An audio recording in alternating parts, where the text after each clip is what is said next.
Oh, coming up on LiveWire, we've got quite a show for you today. We're going to be talking with Elise Hodge. Elise is, you could use a couple of words, innovative, multifaceted. She's with the Artist Collective, the Writers Group. She runs a theater, the Uli Theater, and she's a playwright and a filmmaker. So stay tuned for LiveWire and meet this very interesting person in just 1 minute.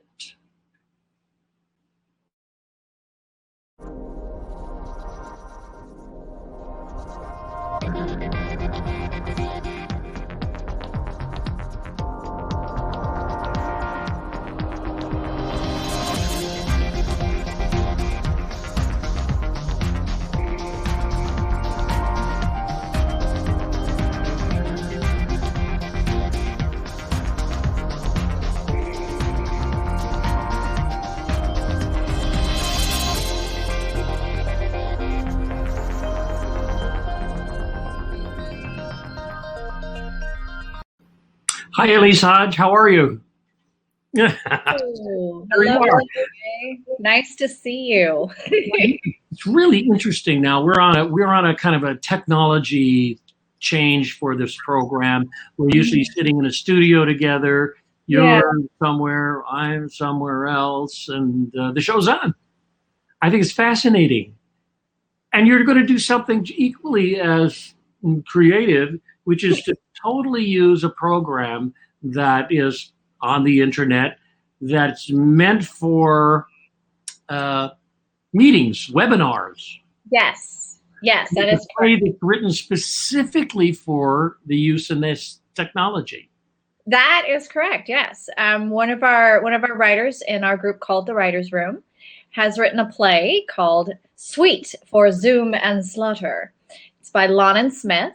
And he has become so fascinated with just our online world through Zoom in particularly because of how much we've been on it over these last few months that he decided to let that inspire him to create something.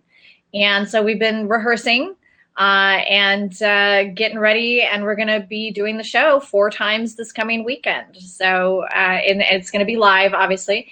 The way Zoom functions is that they set it up as you mentioned, a webinar. And so you register to be part of the webinar. And in this case, it's going to be a theater show. So it's amazing. The title is really interesting. Sweet for Zoom, which is the program, and Slaughter.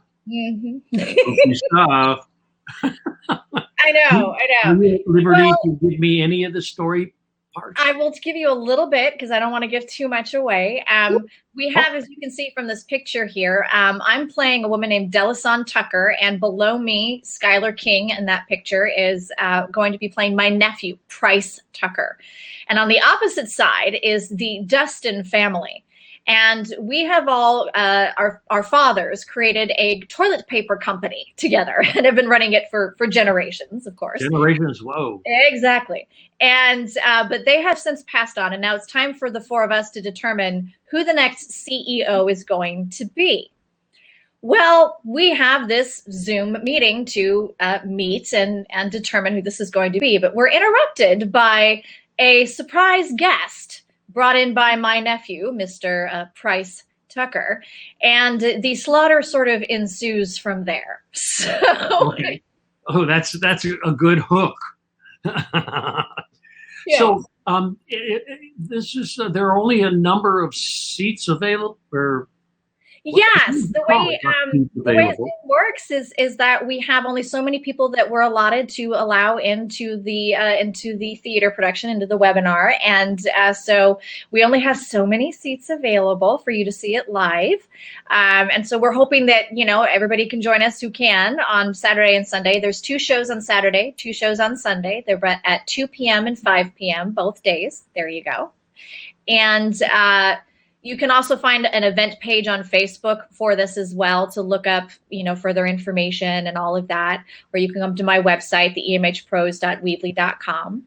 Weebly.com. Yes, Weebly.com. Yeah. .weebly.com. Yes, emhpros.weebly.com.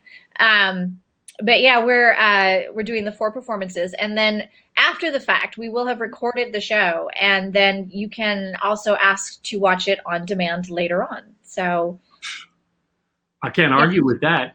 Yeah, but this is really innovative. I mean, there was a series just finished called the Macbeth Project, but it was Shakespeare, and Yes. it was kind of fun. But this is like the first show that I know where the project is written for this medium. Yes, for this medium, and that was something that I know Lonan was very invested in as the writer. He really wanted to try and showcase what it is to be in an online world, because that's where we are right now, so many of us. I mean, I am now chatting, for example, with my niece once a week via Zoom, and reading stories to her online, and you know, spending time with her there. And I'm sure a lot of people have been doing this for a long time, but again, because of the past few months, I think this has kind of exploded in a way for a lot of people. And we know that theaters are not going to necessarily be accessible for quite some time in the future. So we're trying to find other ways to bring our stories to the public and entertain. Yes, you run a theater, and so do I. Yes. And those theaters are closed, aren't they? I know it's kind of a heartbreak, and yet it's also pushed me to, you know, try, like I said, and figure out other ways to then bring our stories to the public. And this is a hard time for so many people, personally and professionally. And you know, from a professional standpoint, I'm like, well, how can I still be a storyteller right now? Because that is something I love. I love stage. I love film. I love both mediums for you know, producing work and getting out there. And as such, I've been taking the Uli Theater there at 28th and T Street. And I've been slowly getting it set up as equipment becomes available to, in the future, live stream things, as well as do podcasts. And it's kind of becoming a little mini, I can't speak English, mini studio. Mini studio. Oh yeah, sure. Yeah, you know, for live shows. And so there's going to be an array of ways that we can utilize this venue, and hopefully a lot of other people can as well, which is what the Artist Collective is actually about. You're actually leading me into my next question, which is, so what's this Artist Collective? Yeah. I started a group in January after we'd started the Writers' Room, because my goal had been initially to gather local playwrights and screenwriters both to start trying to figure out how we could get our work out there in a more prominent way. And then through the course of all of that, it was like, well, but we also need all these other people, because, you know, storytellers can't do anything once they've written their script without, you know, all your actors and your behind the scenes people, whether it's, you know, stage or film. So that's where the Artist Collective comes in. And it's still definitely in a very young stage. Like, it's still kind of figuring out what it needs to be, I think. But we do have a nice little group of members. We have about 28 people total for the writers group and for the collective. And, you know, just a shout out, I am looking for people who are a lot like me, and that they're multifaceted, but they are looking to produce work, whether it's their own or maybe somebody else's. You know, they're motivated, they want to do things, they want to get their stories out there, or help someone else get their story out there. And there's all these different ways we do that as part of the entertainment community. You know, we are actors, we are directors, producers, writers, crew, you know, DPs and all this stuff, whether, you know, stage managers and lighting designers and set designers, and, you know, and the list goes on and on. So collaborative art form. And you were mentioning before the show that you're working on a film. Yes. And you need people. Yes. Speaking of, thank you so much. I am working on a film with the lovely Judith Plank for Access Sacramento's A Place Called Sacramento. And we need 2 things still. We're looking for a sound person, and we're also looking for a makeup artist. So we're going to be shooting the last 2 weeks. Some experience. some Yes, experience? we'd love for you to have some experience. This is a voluntary thing, of course, that we're doing because that's what a place called Sacramento, focuses on. And we're filming the last 2 weeks of July over 6 days based on people's schedules. So if anybody has an availability and would like to jump in, we would be so thrilled to have you join the crew. We have a great young man named Dylan Pishek, who is our DP. Judith is our director. I'm helping produce. I'm also acting. Which again, all the things.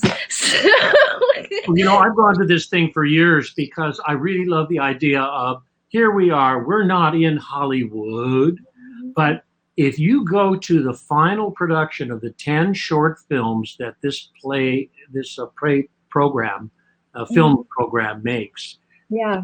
the quality is really high. The acting quality, the technical quality, the color, everything like Hollywood.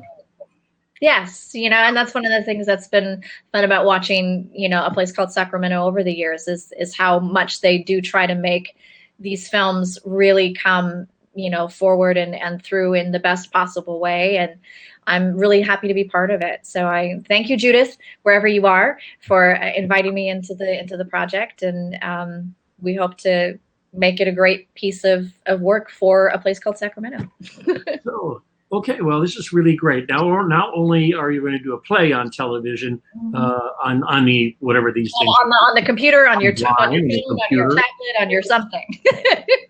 Right. So it's an interesting life you lead in terms of the quality of the work. But you run a theater, and you're a playwright, and you actually had a play that was about to be produced, was going into production. You had cast an actor to star in it, and some people were working on it, and now it is in limbo.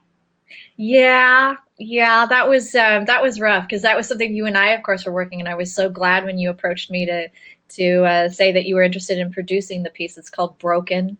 It's oddly very telling for this point in time because it is about a woman who's an agoraphobic and has pretty much locked down in her home, and now we all kind of are having that experience. I know, isn't that crazy? And I know you and I'd even talked about that idea of, well, can we possibly still do the show and live stream it? And, and now I know we've kind of pushed it into next year, and I'm still excited and thrilled to see that hopefully we can make that happen. I'm really looking forward to that. So good. And I too. I think it's a fine show. And as a writer, you clearly can bring certainly this old man's heart up to the picture. It's fantastic. So there's the writers group. I'm interested in collaborative work and how it happens. A writers group comes together. There's the Sacramento Playwrights group. There are writers groups all over the place, and somehow work comes out of it. Individuals finish a piece. They get published either on paper or they get their film done or it's a television program. And it's an amazing experience because it requires someone to help move the agenda. Yeah, it does. Creative types, it must be a really interesting thing. So do you share these meetings of the writers group? So we with the writers group and with the Artist Collective, we're meeting twice a month right now on the second Monday of the month and then the last Monday of the month. And the first Monday is trying to be geared a little bit more towards our actors so that they have like scene material or a special guest or something that has to do with more that side of things. And then the last month, but also within that, we're having the actors sometimes read short pieces from our writers or things that are in development so that we can help the writers work on their material. And then the last Monday of the night is devoted to a specific writer to let them have a piece that they feel like is ready now to really be read out loud, to have decent feedback, to see where we are in terms of, is it ready to produce, what still needs to happen with it. It's very geared towards the writers for sure. And you know, I formed all of these two groups by asking people that I had worked with specifically, people I knew, people I thought might be interested. I am, you know, looking to broaden that now that we've been going for a little while and are starting to establish a little bit more. I'm super excited this coming Monday night. If you are a company member, we're going to be doing, just for the company members, a run through of Sweet for Zoom and Slaughter, because, you know, they're company members, so they get to come see that on a Monday night. And then we have a special guest, playwright Lee Blessing is going to join us. Yeah, very, very happy. Blessing. Wow. Yes, I actually connected with him because I did his play Down the Road a number of years ago. Wow. And he was so kind and chatted with me on the phone about his play and gave me some really wonderful insights about it. And it was just so wonderful. So I reached out to him again, was like, hey, now that we actually have a way to have you be part of the group, would you be interested in coming and speak with us? And he was very sweet and said, oh, yes, I'd be thrilled. And he also runs a playwrights group down in LA. So I'm excited to hear from him what they do, and maybe we can incorporate some of that with our group. And yes. Yeah. Well, so good. How creative people take from other creative people and create things. Yeah. It's interesting because I've sat into some of these kinds of things where the play is really tight and it's well put together, and one thing leads to another. Something happens here, something happens here. Yeah. And we didn't see that coming, but that happened. Yeah. This is the key of all the playwriting. But then all of a sudden somebody raises their hand in the back row and says, don't you think that this is boom, and the playwright had never thought of that, and the explosion goes off in their eyeballs, and they think, that's the key, that's what I was looking for, and I never found it, but I'm going to take that idea and put it in there.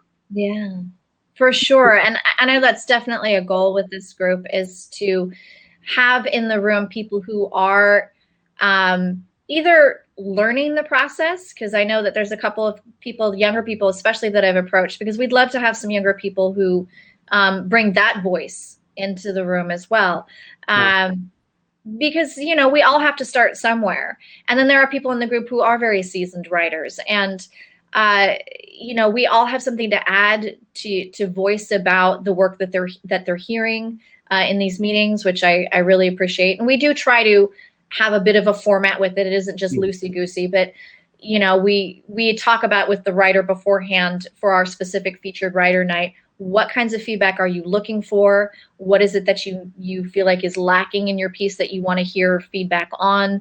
And then, of course, we open the room to just general comments. When we always tell people, keep it positive. You know, writers are our own worst critics. We say horrible things to ourselves in our head all the time. So, yeah. We see the pain.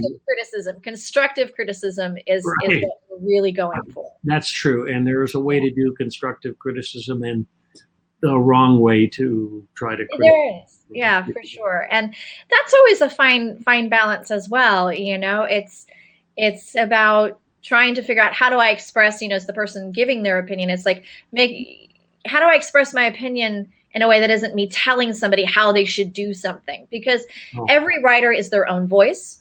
They have their own style. They have their own thing that they're doing. And it's not our job as people watching it to tell them how to be different.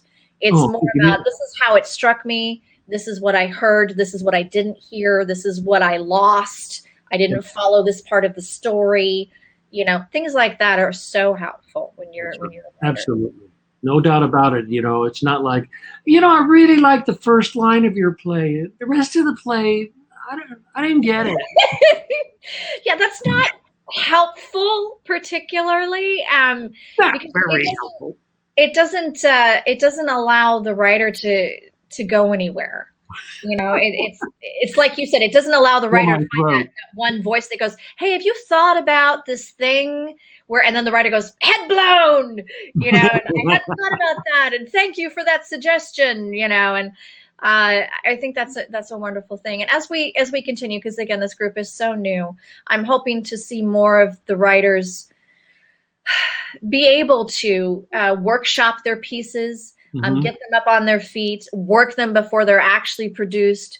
That's a huge part of really having a solid piece that goes up on stage and gets to be in front of the public. So, yeah. That's good. So this whole concept of now doing this wonderful piece on Zoom, yes, is coming right up, and I'm interested because it has to have its own language. You know, I mean, there are a bunch of boxes and people talking in these boxes. Yeah. And well, they can move their heads and they can shake their fist, and you know how that's going to be it develop its own language. Yeah. And visual language and visual. Yeah, I agree. I mean, there's been this whole process of a learning curve of it's not acting for the camera in the way that you would normally act for the camera. Like right now, even I'm very conscious of, I got to make sure I don't move my hand too quickly because then it blurs oddly. And I have to make sure that, you know, I'm looking in the right place and that, you know, because you can see yourself. And usually when you're filming something, obviously you don't see what's being filmed, you're on camera. So this is a whole new experience in that not only do you see yourself, but you see everybody else and what they're doing. So there's this way in which it is very much like live theater, you know, and yet there's an isolationism to it that's very difficult. I know with this play for Lonan, he wrote some very dynamic and kind of nasty and you know, big characters, and creating the energy that we need in a room by yourself has been a very big challenge, I know, for all of us as actors, for sure. And the things you can't do, no chase scene. No chase scene. Although there kind of is in this play. There's kind of a chase scene. I'll have to watch it. When is it happening? It's Saturday at 2 o'clock and 5 o'clock. Wait a minute. I have a pencil. 2 o'clock and 5 o'clock. Yeah, see, there we go. We've been able to incorporate a little bit of fun with this. We've found some ways to do some things that, you know, that you wouldn't normally do anywhere else, I guess is really the bottom line. I mean, you know, I think it's definitely been, though, a challenge. And it's certainly been a challenge technically because this is not my own personal wheelhouse. So I've had to learn a lot of things that I'm still learning. And so I'm hoping that this will be like, this is the first foray. It's experimental. And hopefully we'll do more than this, just this one. And as things continue, we'll get better at it, you know? Yeah, well, I looking at your actors and the ones that I have known and seen on stage, you have a really tight cast. I call it a really good cast, and I think that people like Lou Rooker and Cynthia Drumbar and this other woman, Elise Hodge, they're good actors. Thank you.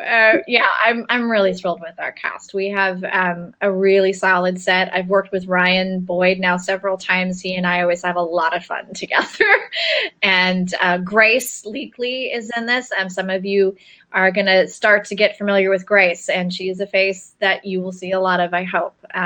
Skylar, also on our younger end, he's lovely, and just both of them together, I think they're wonderful talents in our 20-something category, and I'm just so thrilled to have them on board. They're both really good up-and-coming talents, for sure. Well, you got me. You can sell me on the actors, but the title already hooked me, you know. Oh, good. Oh, good. And I have to make mention of one other person, which is Serena Krastev, and having her on has been a huge asset as well. I really enjoy working with Serena. She's brought a lot to the piece, and I've worked with her not specifically on a show before, but she joined the Artist Collective a little while ago because she's also looking to getting into producing. So this is a place for her to jump off from and learn the ropes, and find projects that she wants to be involved with, hopefully. And but she's a fantastic actress. I mean, you know, again, a great cast. So I'm really happy to have been working with them these last few weeks. This is great. So we have just a few more minutes, and I really did want to talk also a little bit about the future of the Uli Theater and all of that. I mean, you know, there's no people coming in the door and laying down their shekels to come in, and there's the rent to be paid. Yeah. You know, and here's the thing about that. I have a little bit of a cheat on that in that I am running the venue, but Mr. Gerald Uli, who built the theater, he is, for people who don't realize this, he actually lives there. And he is still there, so it is still his space. But he has asked me to take over and be in charge because he would like for me to continue to do what I am doing, which is to run the space and make it a home for lots of artists. So well, you're doing that with the Artist Collective and the Writers Group. Yeah, but you know, within that, he is retiring, so he is looking to move, which means that we were in the process of all of that when all of this started with the stay-at-home orders and everything. We were in the process of helping that happen for him, and then we had to put a stop to it for the time being. But once he does relocate himself, then the space I'm taking over officially. And so any funds that come our way are going towards the productions that we're doing for either online purposes or very small, you know, audience attendance. I mean, it's a very it's a really close thing to do in a small theater like that. You're right on top of the action, and it's a nice space. And there are a number of cities that I've been to. I used to work for the National Endowment for the Arts and be sent all over the United States to go to these smaller theaters. And the Sacramento has one, maybe two or three of these smaller theaters where you can do really close-up work, and the audience is right in there. Right there, you're part of the show. You don't want to lose this space. No, we don't. And so that is definitely on my radar of keeping it going. And so as we turn it into more of, like I said, a studio space for both theater and, well, this kind of format will, you know, hopefully keep it alive and kicking. And I'm very excited for that. So, yay. Right. You know, yay. And I can see, I got on to your website and I saw how that you've developed a series. You have a series of cameras that looks like you've bought where, you know, I mean, basically a television studio has a series of small TVs, and you go from that close up to a long shot of the two people walking out.